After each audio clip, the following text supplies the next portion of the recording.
Здравейте! Продължаваме с представяне на най-продаваното през изминалия мотосезон 2024. В случая ще поговорим за продукт на Scorpion, а именно модел Exo Combat 2. Scorpion е добре позната марка на българския пазар.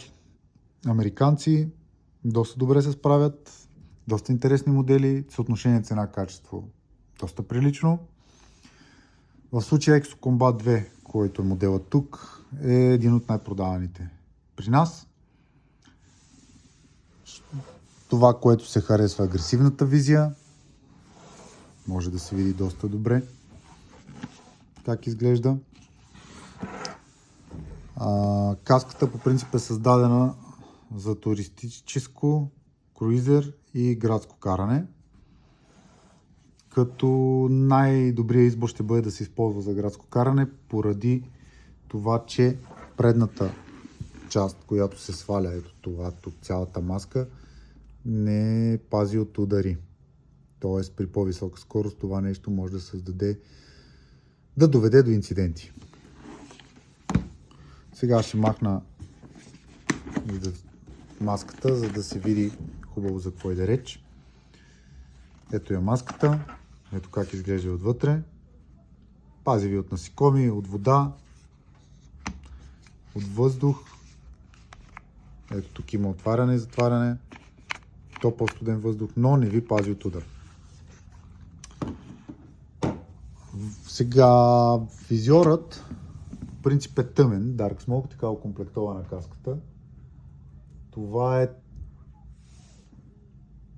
така, защото Scorpion не са сложили очила в тази каска, т.е. тя идва без очила и визиора трябва да играе ролята и на очила. Допълнително може да се каже, че този визиор е с покритие против замъгляване от двете страни, т.е. и отвътре и отвън, така че да не се замъглява. Няма нужда от така познатия пинлок, който има повечето каски. Материята вътре, която е изработена каската, е с такава, която да балансира. При по-топло време държи по-хладно, при по-студено време държи по-топло. Микрометрично заключване. Ето тук. Много бързо и лесно става с него. Това е основният му плюс. Като минус може да се каже, че с времето тази част се износва и е възможно да се счупи, но това при 5 плюс години употреба. Подготвена е за поставяне на очила. Тоест, всеки с диоптрични очила може да си ги сложи без да се притеснява. От Scorpion са помислили за това нещо. Сега ще я сглоба, за да видите изцяло как изглежда отново. Ето с две движения се сглаба каската. Покрива стандарти за безопасност EC2206.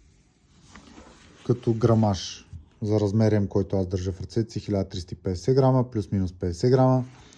Възможно е при другите размери да има малко по-високо тегло.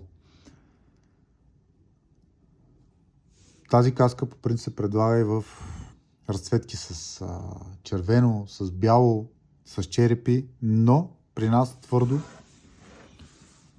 Опита показва, че Black Matte, който е тук в момента, който вие виждате, се продава най-добре.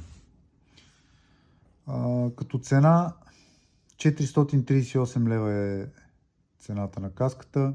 В момента има 10% намаление. Така че, ако решите да спрете на този вариант, може да се поръчате онлайн от martinmoto.bg или пък да заповядате в нашия магазин в квартал Овче купел 2, където да я разгледате, да ви отговорим на въпроси, ако имате по нея, други, да пробвате, дори може да тествате в реална среда и след това да прецените дали е вашата каска или не.